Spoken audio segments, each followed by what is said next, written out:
Chers amis, je vous prie de bien vouloir excuser momentanément, enfin, ou cette interruption momentanée de l'image, comme on dit. Je pense que je suis en train de passer, puisque je vois que d'autres personnes se connectent petit à petit. Si vous voulez bien, on va attendre encore un petit moment, de manière à ce que les messages qu'on a pu faire partir parviennent à leur destinataire, parce qu'il nous faut faire des envois en plusieurs fois.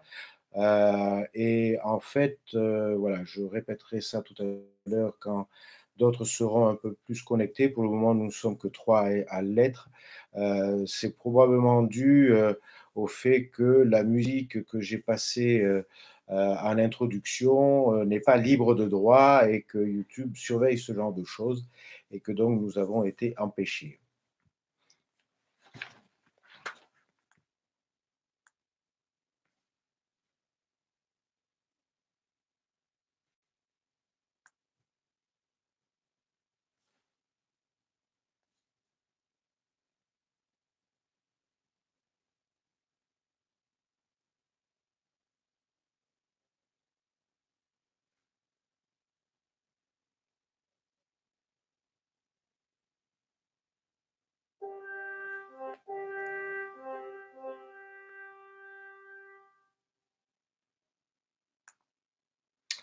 Voilà, je reçois des messages m'indiquant que certains se connectent, mais je n'ai plus d'indication du nombre de connectés.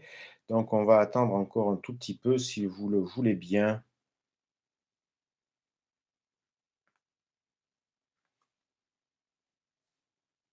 Ah, voilà, un connecté. S'il faut, c'est moi.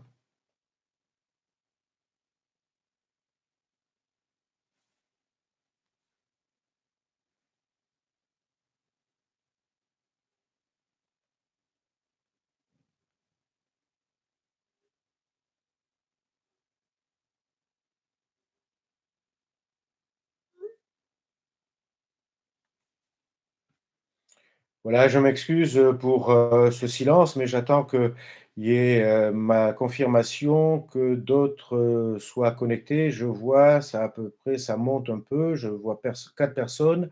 On va encore attendre un peu, si vous le voulez bien.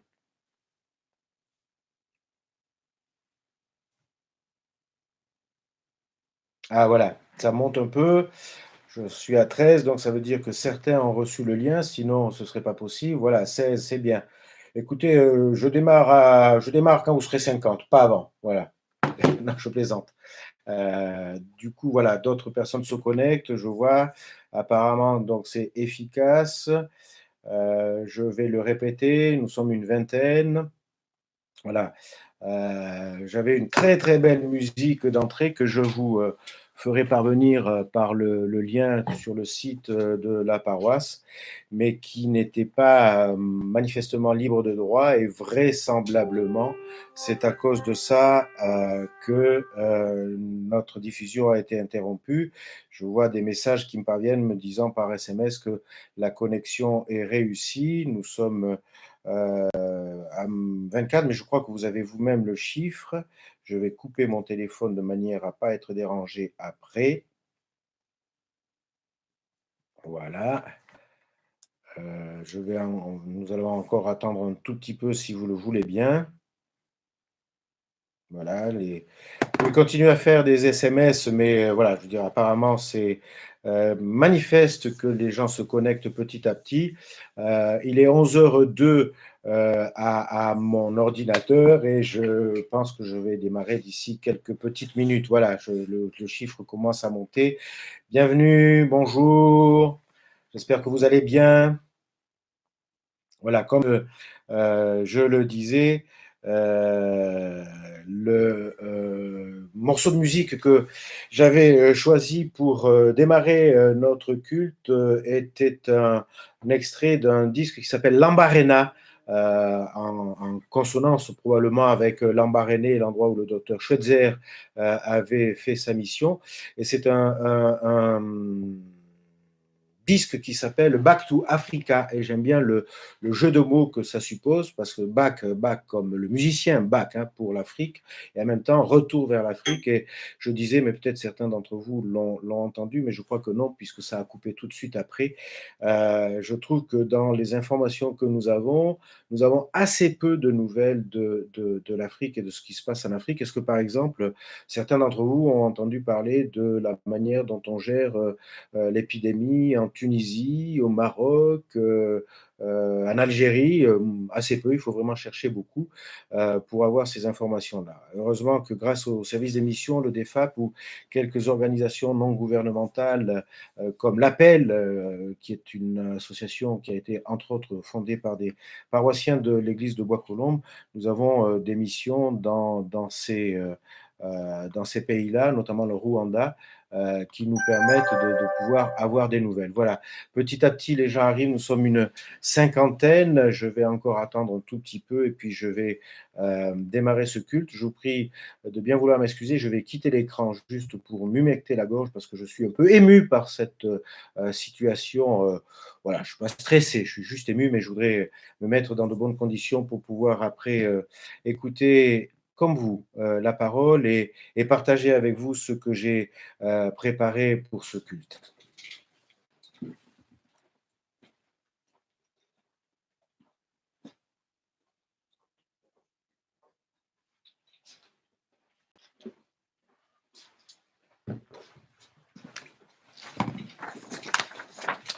Voilà, petit à petit, les gens sont arrivés. Je vais sans tarder ne pas faire patienter plus longtemps ceux qui ont déjà bien voulu et pu se connecter.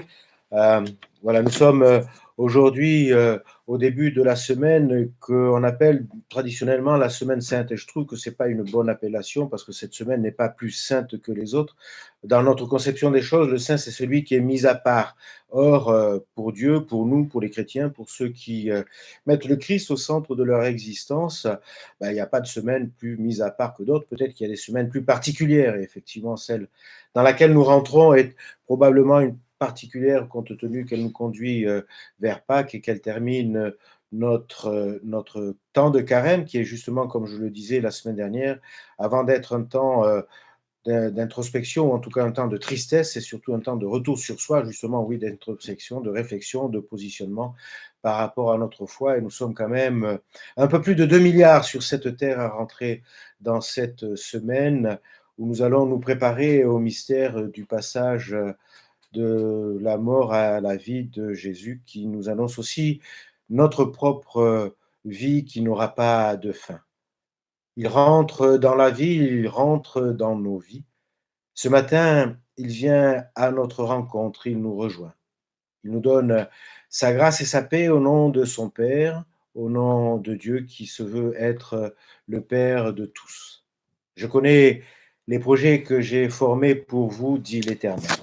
Ce sont des projets de paix et non de malheur, afin de vous donner un avenir et une espérance. Vous me prierez, dit l'Éternel, et je vous exaucerai. Vous me chercherez et vous me trouverez.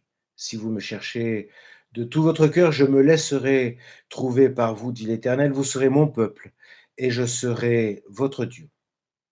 Frères et sœurs, Dieu s'adresse de cette manière à son peuple qui se trouve captif à Babylone. Il a tenu sa promesse, il s'est laissé trouver. Nous pouvons réentendre ces versets aujourd'hui dans la situation que nous traversons, car cette promesse est aussi pour chacune et pour chacun d'entre nous. Pour que nous puissions le trouver, le retrouver, Dieu nous a envoyé son Fils. Il est né parmi nous, il a vécu comme nous, il est mort.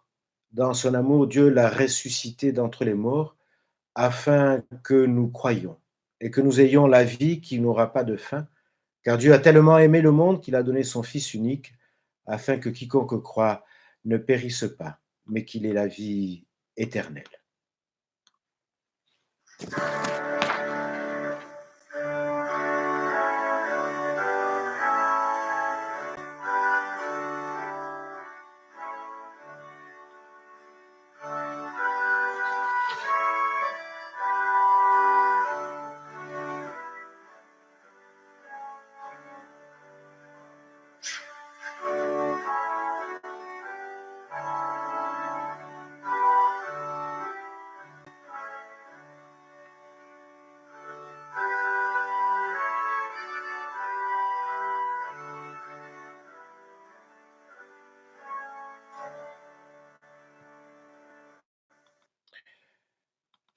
Initialement, j'avais mis sous la vidéo les paroles des spontanés, mais d'erreur en erreur, de bêtise en bêtise, dont je ne suis pas toujours responsable. Peut-être que à la fin du confinement, j'arriverai à maîtriser tout ça et que nous serons arrivés aussi, en respectant tous les droits, à pouvoir passer de la musique.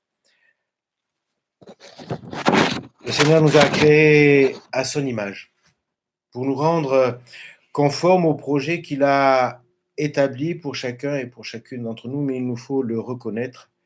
Nous dévions, nous nous écartons de la route, mais le Père est fidèle et patient et il accueille ceux qui viennent et qui reviennent vers lui.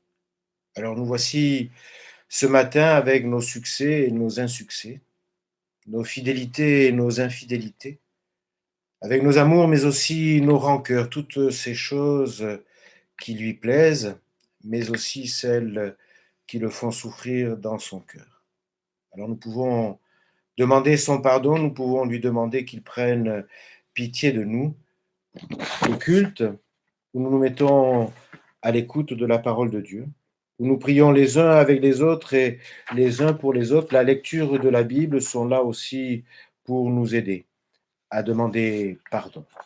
Alors, au moment où nous allons ouvrir la Bible, au moment où nous venons avec nos fatigues et nos préoccupations, nous venons rencontrer sa fidélité et la paix qu'il peut nous accorder. Nous avons envie de le croire, c'est sa paix qui aura le dernier mot en nous, sur nous et sur nos vies.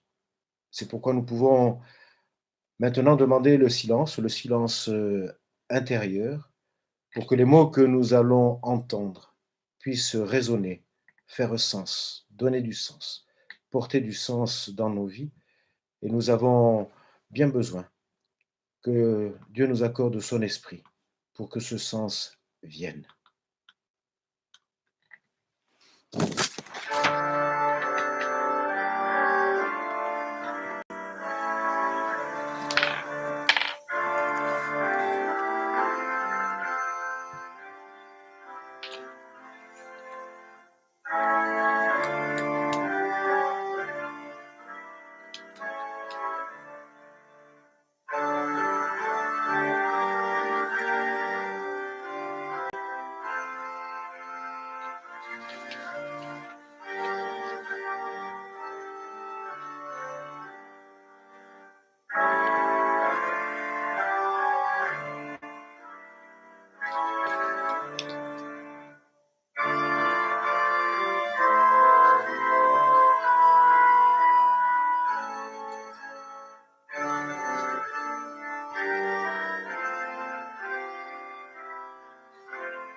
Vous avez probablement lu dans le premier lien qui avait été envoyé au cours de la semaine les lectures que je proposais pour ce dimanche, la lecture dans l'Évangile selon Matthieu. Et contrairement à ce que j'ai annoncé, je ne lirai pas l'entièreté du passage proposé. Je démarrerai ma lecture au début du chapitre 21. Dans l'Évangile selon Matthieu, au chapitre 21, l'épisode de l'entrée de Jérusalem que nous avons, qui est parvenu jusqu'à nous comme étant l'entrée des rameaux. Lorsqu'ils approchèrent de Jérusalem et arrivèrent près de Bethphagée, au mont des Oliviers, Jésus envoya 2 disciples en leur disant : « Allez au village qui est devant vous. Vous trouverez aussitôt une ânesse attachée et un ânon avec elle. Détachez-la et amenez-les-moi. Et si quelqu'un vous dit quelque chose, vous répondrez : le Seigneur en a besoin. Et il les laissera aller tout de suite. » Cela est arrivé pour que s'accomplisse ce qu'avait dit le prophète : dites à la fille de Sion : voici que ton roi vient à toi, humble et monté sur une ânesse et sur un ânon, le petit d'une bête de somme. Les disciples s'en allèrent et comme Jésus le leur avait prescrit, ils amenèrent l'ânesse et l'ânon. Puis ils disposèrent sur eux leurs vêtements et Jésus s'assit dessus. Le peuple en foule étendit ses vêtements sur la route, certains coupaient des branches aux arbres et en jonchaient la route. Les foules qui marchaient devant lui et celles qui le suivaient criaient: Hosanna au fils de David, béni soit au nom du Seigneur celui qui vient. Hosanna au plus haut des cieux. Quand Jésus entra dans Jérusalem, toute la ville fut en émoi. Qui est-ce? Disait-on. Et les foules répondaient: C'est le prophète Jésus de Nazareth en Galilée. Puis Jésus entra dans le temple et chassa tout ce qui vendait et achetait dans le temple. Et il renversa les tables des changeurs et les sièges des marchands de colombes. Et il leur dit: Il est écrit, ma maison sera appelée maison de prière, mais vous, vous en faites une caverne de bandits. Les aveugles et les boiteux s'avancèrent vers lui dans le temple et il les guérit. Voyant les choses étonnantes qu'il venait de faire et ses enfants qui criaient dans le temple: Hosanna au fils de David, les grands prêtres et les scribes furent indignés. La semaine dernière, nous avons vu un Jésus déterminé, pas du tout hésitant, mais pourtant capable de... Nous sommes face à une foule dont nous savons aussi que, comme toutes les foules, elle est susceptible de changer. Imaginez la scène. Il fait beau, exactement comme aujourd'hui. Jésus arrive de Jéricho, il monte vers Jérusalem, et arrivé à la ville, il monte à nouveau vers le temple. La foule est nombreuse, massée au bord du chemin qui va l'acclamer. Pour certains d'entre nous, je suppose, nous avons la tête remplie de cette scène avec des souvenirs d'école biblique et de catéchisme.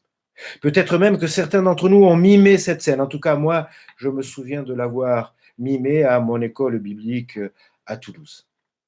Mais cette foule, toute cette foule, nous empêche de voir le deuxième plan. Ou pour être tout à fait exact, c'est la foule qui empêche ceux qui sont au deuxième plan de voir. Les spectateurs de deuxième rang. Ceux qui n'ont pas une vie directe, une vue directe, qui se tiennent un peu en retrait, un peu à distance. Celui du deuxième plan, c'est le lecteur. C'est vous et moi, en quelque sorte. Nous qui n'avons pas eu de vision directe sur cette scène et qui sommes du coup relégués au deuxième plan. Si nous avions été à Jérusalem ce jour-là, aurions-nous été dans cette foule du premier plan qui jette des vêtements, qui va couper des branchages pour les mettre sous les pieds de celui qui rentre? Aurions-nous été parmi les disciples qui sont étrangement silencieux, qui n'ont manifestement aucun rôle dans cette histoire, à part les deux qui vont chercher l'ânon et sa mère? Peut-être aurions-nous rejoint justement, au-delà de ce premier rang, celles et ceux qui se tenaient à distance, qui ne disaient rien, mais qui probablement n'en pensaient pas moins. C'est souvent notre attitude, non? Ils étaient tellement discrets, ceux du deuxième plan, du deuxième rang, que Matthieu a oublié de les mentionner. Si aujourd'hui ils observent de loin sans rien dire, demain, peut-être qu'ils seront les premiers à élever la voix au moment du procès truqué pour demander la mort de Jésus. Je ne veux pas croire, je n'ose pas croire que ce sont les mêmes qui aujourd'hui acclament et qui demain vont conspuer. Pourtant, ce n'est pas exclu. L'âme humaine est tellement versatile. Il se peut, il se peut aussi qu'il ait un autre endroit où le lecteur pourrait se trouver. C'est parmi les marchands du temple qui s'indignent de voir Jésus bousculer leurs étals, leurs petits commerces.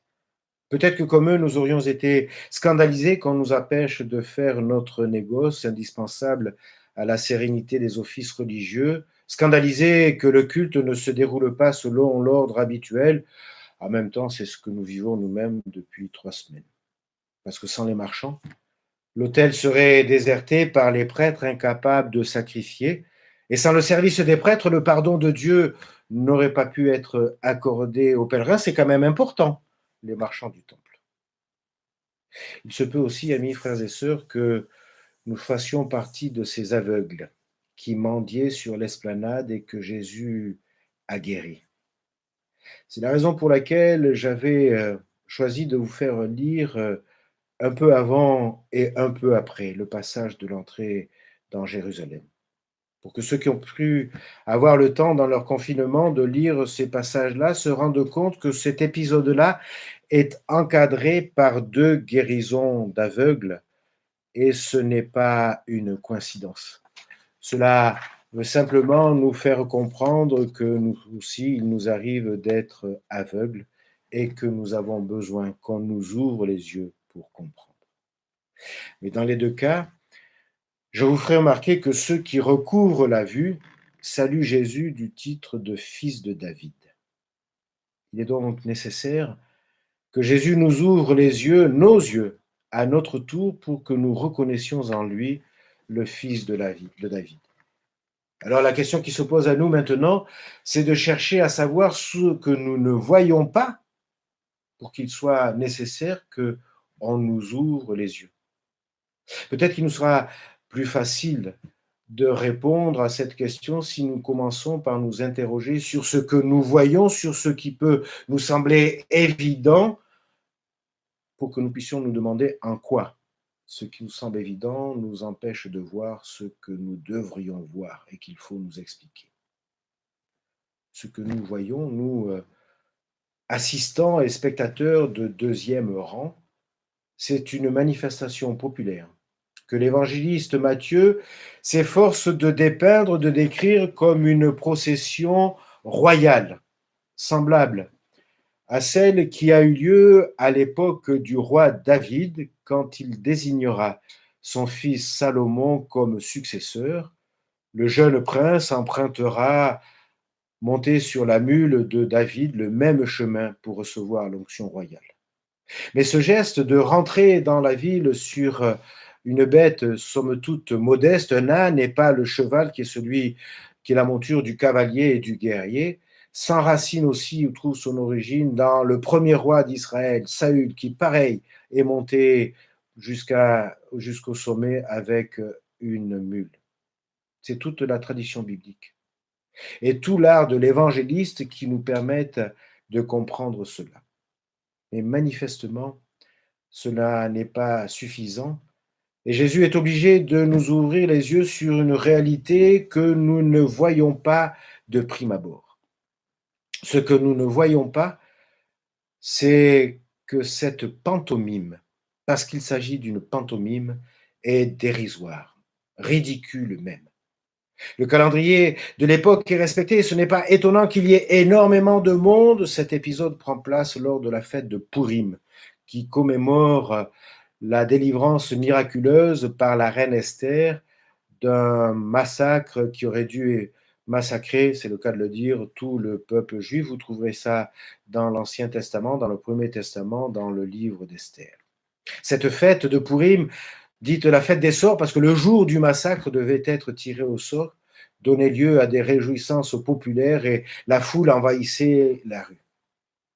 C'est la raison pour laquelle, probablement, dans notre récit, il n'est fait aucune mention des gardes d'un autre occupant, les Romains, qui n'ont pas réagi à ce rassemblement. Ce qu'on ne remarque pas non plus, c'est finalement le rôle ridicule que Jésus, le rabbi contestataire devenu célèbre, accepte de tenir en laissant la vedette à un âne. L'auteur de l'Évangile insiste sur le rôle tenu par ce petit âne pour qu'on ne le passe pas sous silence et pour que je m'y arrête quelques instants. En fait, vous l'avez remarqué, il est question ici de deux animaux. Il est question de l'ânon et de sa mère. Et avez-vous remarqué que l'évangile de Matthieu ne précise pas sur lequel des deux il est assis? Il semblerait qu'il soit assis sur les deux, ce qui vous en conviendrait n'est absolument pas confortable et n'est même pas possible. Matthieu ne dit pas non plus, à la différence des trois autres évangélistes, que Jésus soit assis sur l'ânon, ce qui en plus de ça est pas possible. L'ânon ne supporterait pas le poids d'un homme adulte. Cela rend la situation complètement incongrue et complètement surtout improbable. Elle est juste là pour faire coller avec la prophétie. Mais avec tout cela, nous ne nous sommes pas encore arrêtés sur l'aspect symbolique de notre histoire. En fait, le but de cette procession, et c'est pour ça que j'ai poursuivi la lecture jusqu'à l'arrivée de Jésus au temple, le but de cette procession est justement d'arriver au temple, d'y créer une bousculade afin que Jésus y prononce une parole symbolique qu'il emprunte à la tradition prophétique. Ma maison est une maison de prière et vous en avez fait une caverne de voleurs. Alors bien sûr, il parlait du temple, le bâtiment, l'édifice, mais vous savez bien, nous savons bien que sous la plume des évangélistes, le mot temple a une autre signification, et c'est sur ce point-là maintenant qu'il faut que nous ouvrions les yeux. Nous savons, avec l'évangile de Jean, que le temple est identifié au corps du Christ. Jésus parlera ou Jean plus exactement, fera un commentaire en disant que le temple de son corps, c'est que Jésus parle du temple de son corps à un certain épisode, c'est en Jean 2 au verset 21. Mais pour que le corps de Jésus soit identifié au temple, il faut qu'il puisse être débarrassé de tout ce que les hommes ont rajouté. Chaque génération a apporté, frères et sœurs, son lot de traditions qui ont donné un aspect bien particulier, bien édulcoré à la personne et à la personnalité de Jésus. Il n'est qu'à prendre l'exemple de toute la piété de Noël avec les rois mages, les légions d'anges, l'image des bergers, le bœuf, l'âne, qui ne sont pas dans la Bible. Et ce n'est là qu'un exemple, et chaque tradition devrait faire le ménage dans ses propres interprétations. Jésus, par ce geste, par ce geste colérique, attire l'attention sur le risque que court l'Église si elle laisse s'agglutiner sur sa personne toutes sortes d'ajouts qui modifient son aspect, sa personnalité, son intention, ce pourquoi il est venu, au risque de le rendre méconnaissable et insipide, d'en faire un Jésus un peu sirupeux. Jésus voulait que l'on voit en lui cet héritier de David qui est salué par les seuls aveugles du titre de fils de David. Il voulait qu'on le perçoive comme conforme à la tradition des prophètes en suivant Jésus et en cherchant à l'imiter, les humains à sa suite deviendront comme lui et à leur tour le temple du Seigneur. Frères et sœurs, les humains, selon la parole de Paul dans la première lettre qu'il adressa aux Corinthiens et que je vous rappelle parce que je suis sûr que vous ne l'avez pas oublié, Paul s'adressait aux Corinthiens en disant: Ne savez-vous pas que vous êtes le temple de Dieu et que le Saint-Esprit habite en vous? Frères et sœurs, nous sommes le temple de Dieu et le Saint-Esprit habite en nous. C'est ça que nous rappelle l'apôtre Paul. Cette image véhiculée par l'apôtre, il n'en est probablement pas l'inventeur. Elle devait probablement avoir cours dans la première Église, mais elle était bien trop provocatrice pour être retenue par les évangélistes. Alors pour notre part, nous la retiendrons pourtant comme une allégorie possible pour le temple. Parce que dans ce cas, le lecteur du deuxième rang devient le personnage central. Et de fait, l'annon cesse de jouer un rôle quelconque, puisque le lecteur lui-même se trouve maintenant au centre de l'événement. Il en prend la place primordiale. Son rôle est alors de porter le Christ à la place de l'âne, et c'est par son action que Jésus devient vraiment le fils de David, le Messie, c'est-à-dire l'envoyé de Dieu lui-même. Frères et sœurs, chers amis, sentez-vous combien, en grimpant vers le sommet de la colline, couronné par le temple, c'est vers vous, vers nous, que vient le Christ, puisque c'est nous maintenant qui sommes destinés à être le temple. En le purifiant, Jésus s'empare de notre personne, de notre personnalité, à qui il demande maintenant d'assumer sa royauté. Et il laisse à chaque croyant le soin d'en dessiner les contours, car Jésus ne pourra régner vraiment que si son règne est révélé par ceux qui le portent. C'est à eux maintenant d'assumer le rôle de l'âme. Frères et sœurs, chers amis, nous sommes tous des âmes, des ânes. J'adore dire ça, nous sommes des ânes. En fait, nous sommes tous des Christophes, des porteurs de Christ. Ce n'est ni par sa royauté terrestre que Jésus s'exercerait, ni comme seigneur de la guerre. Ce n'est pas non plus par une royauté céleste qui ne concernerait que les ânes, que les anges, pardon. La royauté de Jésus est faite de ce que nous croyants manifestons de lui. Il règne sur nous avec le seul pouvoir que nous acceptons de lui concéder. Frères et sœurs, chers amis, c'est bien là où nous en sommes aujourd'hui.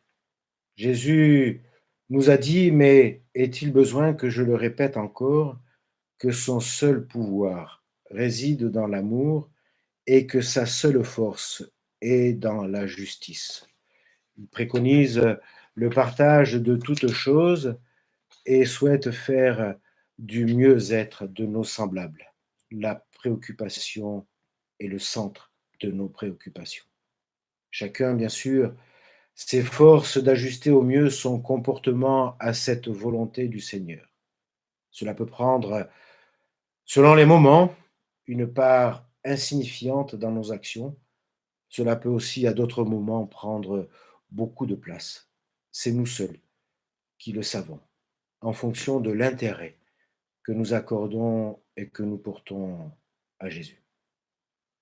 Jésus qui, quant à lui, n'utilisera jamais la force, même pas celle de la conviction, pour nous convaincre et pour nous persuader d'en faire davantage.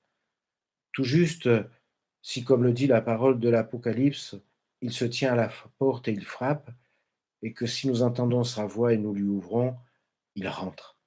C'est sur ce point qu'il est nécessaire qu'il nous ouvre les yeux, afin que nous discernions quel rôle nous avons à jouer dans la manifestation de sa royauté. C'est pour cela, frères et sœurs, qu'il faut que Jésus chasse de son temple, que nous sommes, toutes les fausses piétés, pour laisser la place à la vraie adoration. C'est alors seulement, que le Saint-Esprit permettra à nos yeux d'aveugles de s'ouvrir. Amen.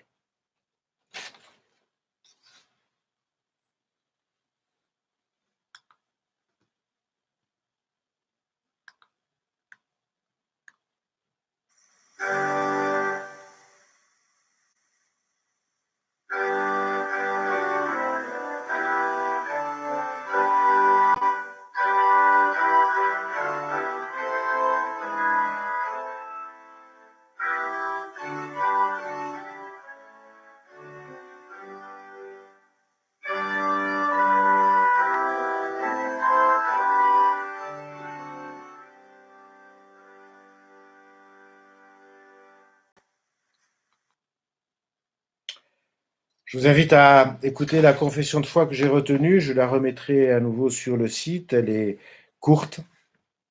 Je crois en Dieu le Père. Il confie sa parole à ses amis et la destine à chaque homme, chaque femme que nous côtoyons. Je crois en Jésus-Christ, le Fils.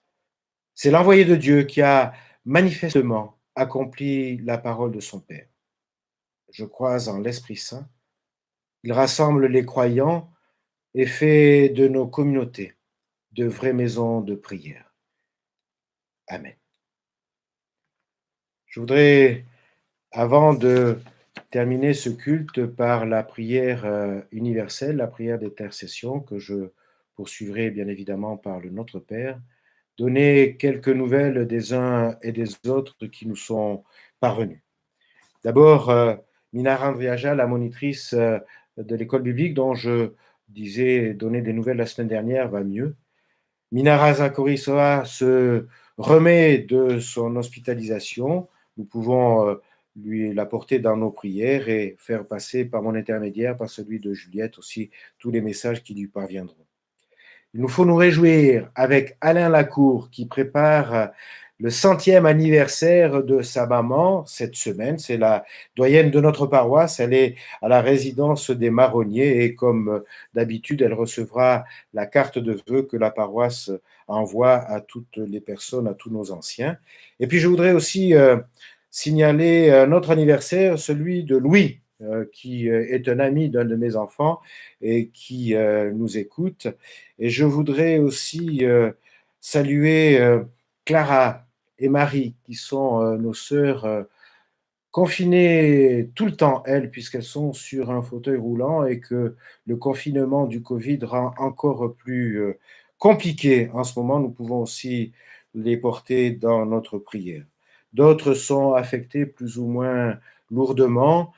Nous pouvons nous réjouir qu'à notre connaissance et à ce jour, personne ne soit inquiété gravement. Et je voudrais terminer avec un salut particulier pour tous les soignants que nous saluons, je l'espère en tout cas, chaque soir à 20 heures par nos applaudissements. Certains d'entre eux, Nadège entre autres, dont je parlais la semaine dernière, qui est médecin urgentiste, trouvent dérisoire et sans grande portée ce qu'ils font. C'est faux, c'est faux. Toutes les personnes dont les soignants s'approchent sont au bénéfice de des gestes qu'ils produisent et je voudrais spécialement pour eux raconter une petite histoire que certains d'entre vous ont déjà connue. C'est une histoire qui se passe au bord d'une plage au moment où on peut s'y promener, c'est-à-dire pas en ce moment. Et un monsieur assez âgé, très sage, puisqu'il a beaucoup d'expérience, se promène sur la plage. C'est après une tempête, il y a beaucoup d'étoiles de mer sur la plage qui sont venues s'échouer. Et il voit un petit garçon qui prend les étoiles une par une, la plage en est jonchée, et qui les rejette à la mer. Alors le vieux monsieur, rempli d'expérience, s'approche du petit garçon et dit: «Mais pourquoi tu fais ça? Regarde un peu tout ce qu'il y a à faire, tu n'y arriveras jamais.» Il dit: «Peut-être que je n'y arriverai pas, mais pour celle que je tiens à la main, ça va tout changer.» Et il la rejette à moi.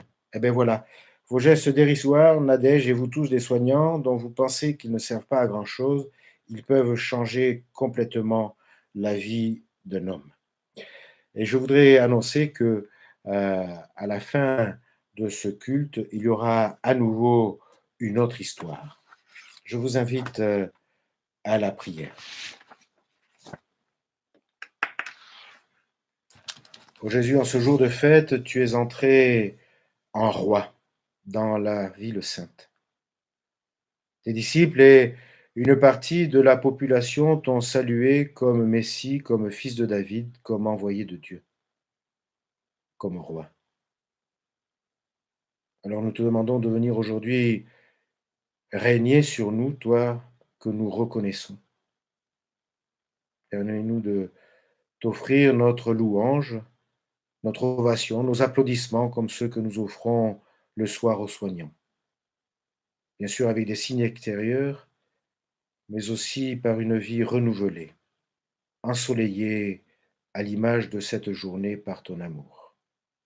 Puisque nous comprenons que l'annonce de ton règne ne peut passer maintenant que par nous. Oui, Seigneur, ouvre nos vies à la reconnaissance, qu'elle jaillisse de nos cœurs aujourd'hui et chaque jour, et qu'elle rende visible ta victoire sur toutes les dominations qui voudraient s'emparer de nos esprits. Nous te le demandons, bénis ton peuple au cours de cette semaine, donne à chacune, donne à chacun et à chacune d'entre nous d'être repentant et attaché à ton Fils. Nous te présentons ceux et celles qui souffrent dans leur chair, dans leurs sentiments, celles et ceux qui sont faibles et qui ne peuvent plus compter pour exister que sur d'autres, dont peut-être nous sommes. Nous te remettons toutes ces foules impressionnées, peut-être même terrorisées par ce Covid, dont elles ont moins que nous les moyens de se protéger. Accueille nos prières dans ta bonté Au nom de celui que tu nous as donné comme sauveur, qui nous a appris à te dire ensemble, Notre Père qui es aux cieux, que ton nom soit sanctifié, que ton règne vienne, que ta volonté soit faite sur la terre comme au ciel. Donne-nous aujourd'hui notre pain de ce jour. Pardonne-nous nos offenses, comme nous pardonnons aussi à ceux qui nous ont offensés. Ne nous soumets pas à la tentation, mais délivre-nous du mal, car c'est à toi qu'appartiennent le règne, la puissance et la gloire, pour les siècles des siècles. Amen. Chers amis, frères et sœurs, que le Seigneur vous remplisse de sa lumière et de sa paix.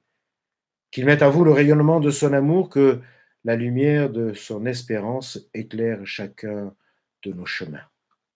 Amen.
Je vous avais promis une autre histoire après la fin de ce culte, en guise de salutation. Alors je vous la donne. Je l'ai déjà raconté il y a quelques années, peu de temps après que je sois arrivé dans cette paroisse, ça devait être début 2014. Et je vous racontais que quand j'étais arrivé à Levallois, quelque chose qui m'avait impressionné, c'était au niveau des magasins, le nombre de cavistes et de marchands de vin qu'il y avait, mais je le laisse pour une autre fois, mais surtout le nombre de coiffeurs. Et donc, j'étais allé me faire couper les cheveux, c'était encore possible à l'époque, et voilà, j'avais discuté avec le coiffeur. Vous savez, les coiffeurs sont toujours très bavards, m'avait demandé ce que je faisais, pourquoi j'étais à Levallois, est-ce que j'allais revenir, et comme j'avais l'intention de revenir, je suis resté très gentil avec lui et je lui avais dit que donc j'étais pasteur et que j'étais le pasteur de la Petite Étoile. Et évidemment, il a bondi sur l'occasion et nous avons démarré une conversation sur la religion. Et puis il me disait, écoutez, quand même, monsieur le pasteur, si vraiment Dieu existait, comme vous l'affirmez, il n'y aurait pas tout ça. Enfin, moi, j'ai beaucoup de mal à croire en Dieu, me disait-il, parce que, voilà, si Dieu existait, il n'y aurait pas autant de gens malades, il n'y aurait pas autant d'enfants abandonnés, il n'y aurait pas de souffrance, de misère. Enfin, vous imaginez sans peine tout ce qu'il a pu me dire. Comme je ne voulais pas me fâcher, puis c'est lui qui avait le rasoir, j'ai rien dit, je dis oui, peut-être, etc. Ouais, je reviendrai, je vais réfléchir. Et en sortant, juste devant sa porte, il y avait un monsieur qui faisait la manche, qui demandait de l'argent, un peu hirsute, enfin même très hirsute, une barbe très fournie, des cheveux pas très propres et très longs. Et du coup, je suis rentré chez le coiffeur. J'ai dit, mais vous savez, monsieur le coiffeur, les coiffeurs n'existaient pas. Elle m'a dit, mais comment les coiffeurs n'existaient pas? Je viens de vous couper les cheveux et vous sortez de mon magasin. Elle me dit, ah non, non, non. J'ai dit, si les coiffeurs existaient, il n'y aurait pas des gens comme lui avec des cheveux longs, des barbes longues, comme celui-là qui marche dans la rue et qui quémande. Alors le coiffeur me dit, mais vous savez, monsieur le pasteur, les coiffeurs, ça existe. Le problème, c'est que les gens ne viennent pas les voir. Et alors je lui ai répondu, eh bien, vous savez, Dieu, c'est exactement la même chose. Il existe, mais les gens ne viennent pas le voir. Bonne semaine, bon dimanche et à dimanche prochain.